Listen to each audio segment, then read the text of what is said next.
Vidéo de correction de la fiche sur les nombres relatifs avec la comparaison, les repères, etc. Donc vous aviez ici un premier exercice avec un petit tableau qu'il ne s'agissait pas de recopier, vous pouviez le compléter directement dedans. Il s'agissait pour vous de mettre une croix dans les cases qui correspondent à la situation et dans la dernière colonne il fallait mettre un nombre. Là il y a un nombre, partout ailleurs il y a éventuellement des croix à mettre ou à ne pas mettre selon que le critère est rempli ou pas. Donc, première colonne, peut-être la plus simple, c'est quand les nombres sont de même signe. Donc, de même signe, ça veut dire quoi? Soit ils sont tous les deux positifs, soit ils sont tous les deux négatifs. Ben, par exemple, le premier, ben, bien sûr, il est positif. Alors, si vous avez marqué oui ou bien O, ça marche aussi, bien évidemment. On va pas vous enlever 2 points parce que vous avez marqué oui à la place de mettre une croix. Ceux-là, ils sont de même signe, puisqu'ils sont tous les deux négatifs. Là, il y en a un qui est positif, l'autre qui est négatif, ben non. Et là, pareil, il y en a un négatif et un positif, donc non plus. Est-ce qu'ils sont de signes contraires? Ben voilà, c'est clair que s'ils ne sont pas de même signe, c'est qu'ils sont de signes contraires. Ceux-là, ils sont tous les deux positifs, tous les deux négatifs. Là, j'ai un positif, un négatif, donc oui. Ici, j'ai un positif, un négatif, ben donc oui aussi. Est-ce qu'ils sont opposés? Alors déjà, s'ils ne sont pas de même signe, ben, déjà s'ils sont de même signe, ils ne peuvent pas être opposés. Opposés, je vous rappelle ce que c'est. C'est par exemple 5 et moins 5, ou bien 13 et moins 13, ou bien moins 9 et 9, ou 8,4 et moins 8,4. C'est-à-dire qu'ils doivent être symétriques par rapport au 0. Donc ceux-là, ils sont clairement pas symétriques par rapport au 0, ils sont tous les deux à droite. C'est-à-dire si je faisais une droite graduée avec le 0 ici, imaginez moins 10, moins 9, moins 7, etc. 0, 1, 2, 3, 4, 5, mais ils seraient tous les deux à droite. Ceux-là, au contraire, ils seraient tous les deux à gauche, donc ceux-là, ils ne sont clairement pas opposés.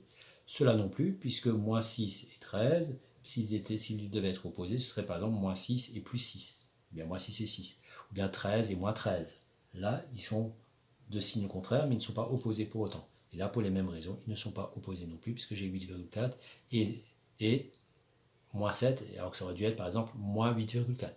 8,4 et moins 8,4 auraient été opposés. Donc là, je n'ai rien à mettre. Lequel des deux est le plus grand? Petit souvenir de l'école primaire, 35, quelque chose est toujours plus grand que 4, quelque chose, donc le plus grand est 35,9. Ici, le plus... Je ne vais pas faire celui-là tout de suite, je vais commencer plutôt par celui-là. Il est clair que quand il fait chaud, c'est toujours plus chaud que quand il fait très froid.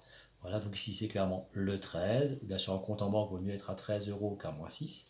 Pour les mêmes raisons, ici le plus grand, c'est plus 8,4.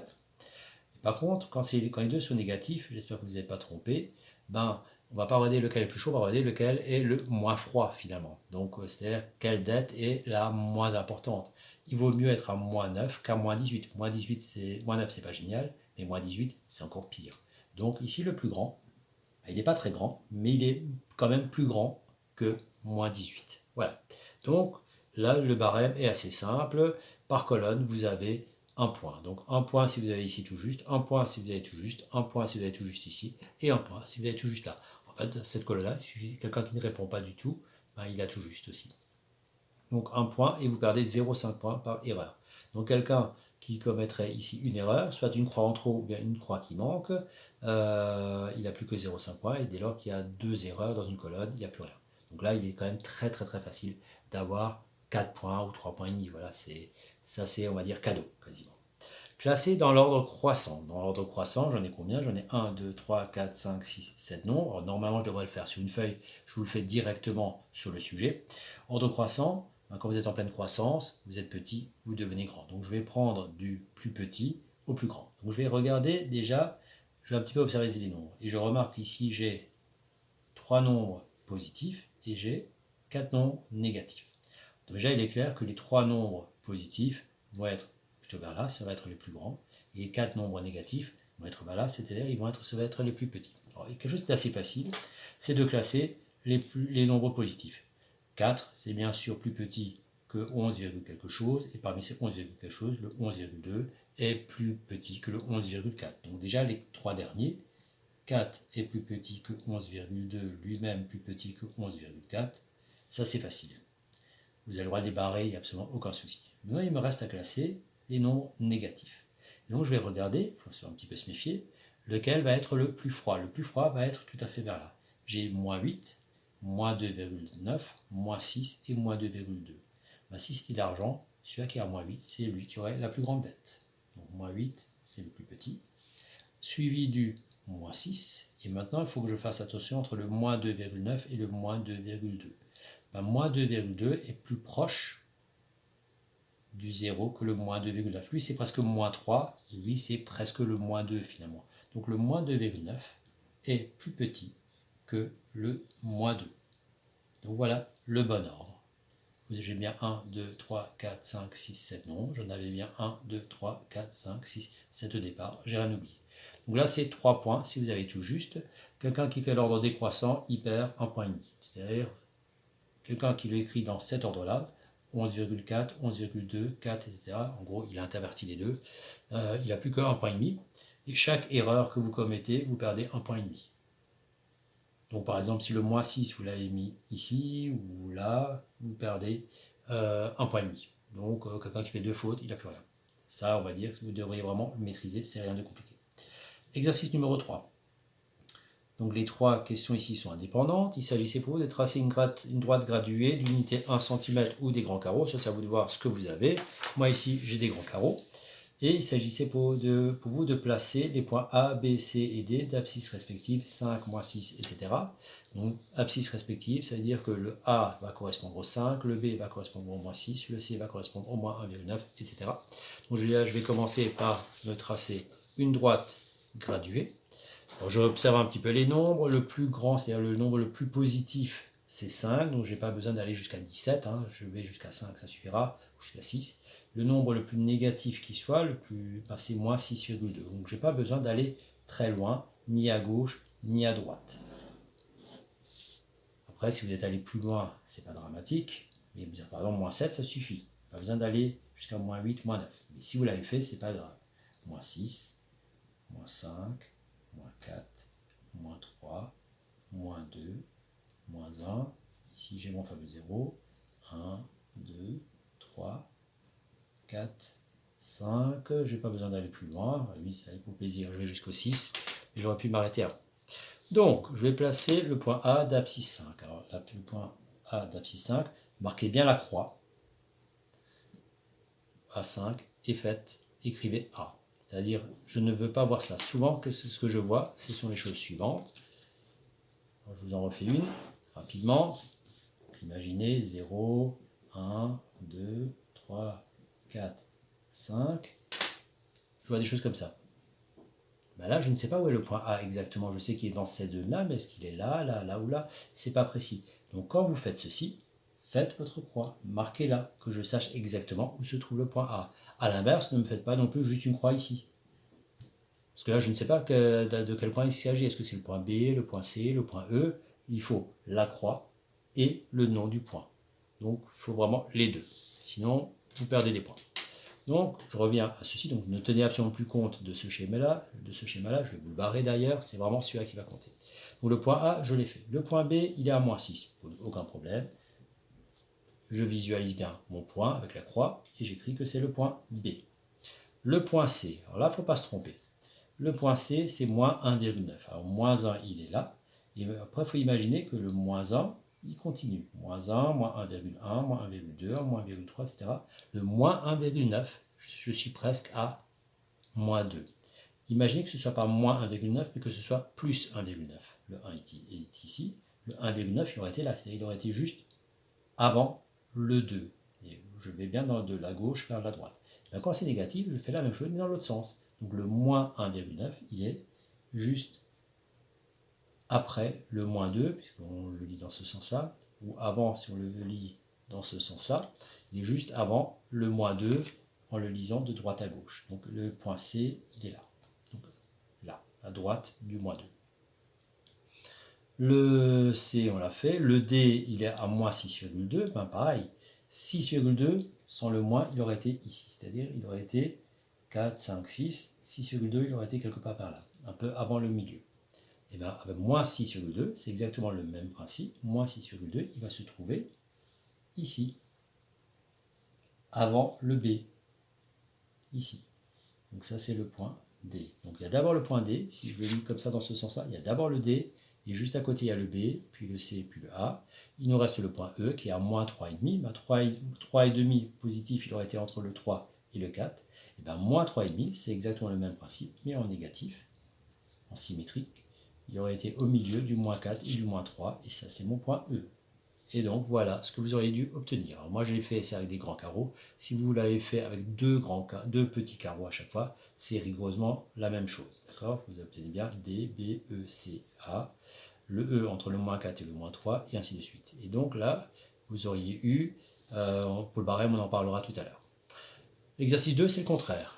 On vous donne une droite graduée, vous avez les unités ici, 0, 1, et on vous demande quelle est l'abscisse du point R, du point S et du point T. Donc là, il faudra faire une phrase. Donc déjà, il faut que je comprenne comment on a compté. J'ai 1, 2, 3, 4, 5, j'ai 5 intervalles entre le 0 et le 1. Donc chaque intervalle va faire 0,2. 0,2, 0,4, 0,6, 0,8, 1, 1,2 et ainsi de suite. Donc ça c'est le 1, ça c'est 2, ça c'est 3, etc. Donc le point T, il se trouve où? Il se trouve à 2,2, 2,4, 2,6, 2,8. Donc l'abscisse du point T est 2,8. N'écrivez pas juste comme ça 2,8. Faites une phrase, écrivez l'abscisse du point T est 2,8. L'abscisse du point S est la réponse et l'abscisse du point R est votre réponse. Faites vraiment des phrases. Alors, vous avez le droit de l'écrire, il n'y a absolument aucun souci. Mais si vous voulez vraiment que le correcteur vous corrige bien, ne vous contentez pas d'écrire ça. Écrivez sur votre copie, donc la copie avec des carreaux, une phrase où vous dites que l'abscisse de T, de R et de S sont les réponses qu'il faut. D'ailleurs, si ça fait 1, le point R il est à moins 1, donc là aussi vous dites l'abscisse de R est moins 1, et pour les mêmes raisons, pour le point S, ben moins 1, moins 1,2, 4, 6, 8, l'abscisse du point S est moins 1,8. Voilà, donc à faire des phrases. Combien valent les distances UW, UX et XY? Donc UW, c'est-à-dire l'écart qui est entre ça et ça, ben UW, il faudrait là aussi écrire une phrase normalement. C'est-à-dire là, je n'ai pas écrit de phrase, mais normalement, je devrais le faire sur ma copie. Donc UW, c'est l'écart entre moins 930 et moins 300. Ben, il y a 630 d'écart. Ben, entre une dette de 930 € et une dette de 300 €, il y a 630 € d'écart. Ou alors, imaginez que c'est une frise chronologique. Combien d'années se sont passées entre moins 930 et moins 300? Il s'est passé 630 années. Donc pas besoin de mettre un moins ou un plus devant, c'est vraiment des longueurs. Les longueurs, je vous rappelle, il n'y a pas de signe. Une longueur, c'est un nombre positif. Entre U et X, même principe, sauf que cette fois-ci, j'ai 930 ans plus 150 ans. Je reprends l'exemple de la frise chronologique. Ça fait 1080. Donc UX égale 1080. Et la dernière, XY, c'est l'écart qui est ici. C'est finalement peut-être la question la plus facile. Parce que là, on ne jongle pas avec des nombres négatifs. Entre 150 et 520, il y a 350, 370 d'écart. Voilà. Alors le barème, assez simple. Ici, vous avez, donc ça vaut 7 points en tout. Mais ici, vous avez on n'a qu'à dire que c'est par exemple 3 points, 1 point, 1 point, 1 point, c'est bien donné. Ici, on va dire 0,5 points, 0,5 points et 0,5 points, donc 1 point et demi pour la totalité des 3, donc 0,5 points par abscisse. 3 points plus 1 point et demi, on est déjà à 4 points et demi. Il nous manque 2 points et demi, 2 points et demi, c'est pour tout ça, vous avez 1, 2, 3, 4, 5, 0,5 points par point bien placé. 0,5 points par point bien placé, je vais y arriver. 0,5 points par abscisse juste, donc pour le point S, le point R et le point T, ici 1 point par calcul. Avant-dernier exercice, assez rapide, recopier et compléter avec des signes inférieurs ou supérieurs. Bon, là, on vous demande juste de dire à chaque fois lequel est le plus grand. Il est évident que 150, c'est beaucoup plus grand que moins 8.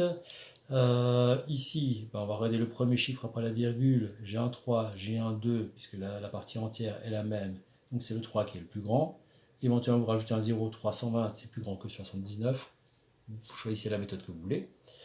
Ici, attention, vous avez des négatifs. La dette la plus importante, ça c'est une dette qui est plus grande que celle-là. Donc lui, il n'est pas en bon état, si c'était de l'argent, mais lui, il sera encore pire. Donc finalement, le moins petit, c'est lui. On ne peut pas dire qu'il est grand, mais en tout cas, il est moins petit que lui. Ici, il est clair qu'avoir de l'argent, c'est toujours mieux que d'avoir une dette, donc on va le faire dans ce sens-là. Ici, même principe. Ici, j'ai un 1, ici, j'ai un 0. Ou alors rajouter un 0 derrière, 10, c'est mieux que 0,01. Le plus grand, c'est lui. Voilà. Donc ici, pas barème très simple, c'est 2 points et j'enlève 1 point par erreur. Donc quelqu'un qui fait une faute sur les 5 ou qui n'y répond pas, il n'a plus qu'un point. Quelqu'un qui fait 2 fautes, il n'y a plus rien. Parce qu'à la limite, on peut répondre au hasard. On pourrait peut-être quand même de temps en temps tomber sur la bonne réponse. Donc là, il faut vraiment que ce soit bien maîtrisé. Et je pense que globalement, les 2 points, vous les avez. Dernier exercice, dans un repère, vous aviez à placer un certain nombre de points. Donc le repère, j'ai déjà un petit peu préparé. Comme avant, je l'ai fait avec des grands carreaux. Et on me demande de placer le point A d'abscisse de coordonnées 7, 3. Donc je vous rappelle que le premier nombre est ici, le deuxième nombre est là. Vous voyez que moi, mes abscisses, je suis allé de moins 5 à 7, ça suffit. Pourquoi? Parce que le nombre le plus grand, j'ai du premier chiffre, c'est 7, moins 3, 3, 0, 2 et moins 5. Je vois bien que ça va de 7 jusqu'à moins 5. Quant au deuxième chiffre, 3, 5, moins 3, moins 4, 0. 5 c'est le plus grand, moins 4 c'est le plus petit. Je n'ai pas besoin de faire plus grand que ça. Alors si vous êtes allé plus loin que 5, si vous êtes allé plus loin que 7, si vous êtes allé au-delà de moins 5 et au-delà de moins 4, c'est simplement pas grave. On va dire que ça c'est la zone minimale qu'il faut. Vous ne pouvez pas faire plus petit que ça. Le point A. Le point A, 7, 3. Donc je prends le premier nombre ici, il est là. Le deuxième nombre, 3, je le prends ici. Quel est le point qui va correspondre au point A? C'est lui. Alors je le fais en rouge, vous savez que normalement vous ne devriez pas utiliser le rouge. Donc ça c'est le point A. Je fais bien ma flèche, pour bien, ma petite croix, pour bien indiquer où se trouve précisément le point A. Le point B, moins 3, 5. Le premier nombre c'est moins 3, je le cherche ici. Le deuxième nombre c'est 5, je vais le chercher là. Et donc le point B va se trouver ici. Ça c'est mon point B. Le point C, moins 5, moins 3, alors vous ne voyez peut-être plus, il est ici, moins 5, moins 3, moins 5, moins 3, premier nombre, deuxième nombre, je me retrouve ici. Le point C est fait, le point D, 2, moins 4, premier nombre 2, deuxième nombre, moins 4, je suis ici, c'est le point D. Le point E, petite difficulté, 0, 5, premier nombre, 0, deuxième nombre, 5, je suis ici pour le point E, et le point F, ça va être le contraire, 3, 0, donc premier nombre, 3, deuxième nombre en hauteur, 0, il est ici. Souvent les élèves se trompent avec le point E et le point F, donc j'espère que vous avez fait juste. Donc là, le barème va être assez simple, vous avez 1, 2, 3, 4, 5, 6 points, vous avez 0,5 points par point correctement bien placé. Donc si vous avez fait les 6 justes, vous avez 3 points.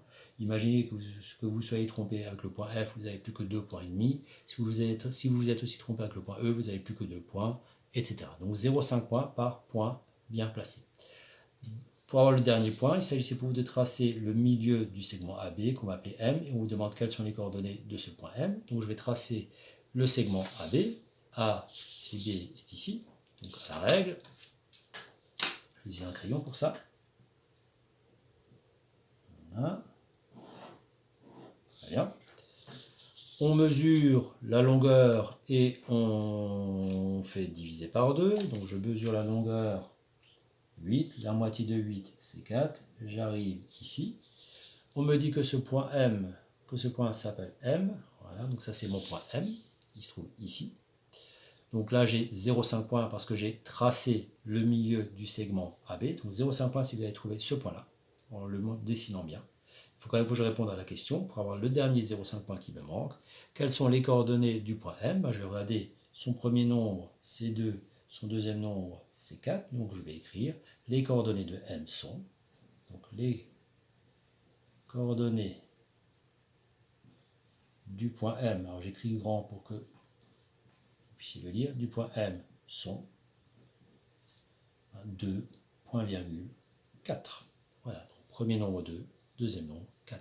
Voilà, fin de la vidéo.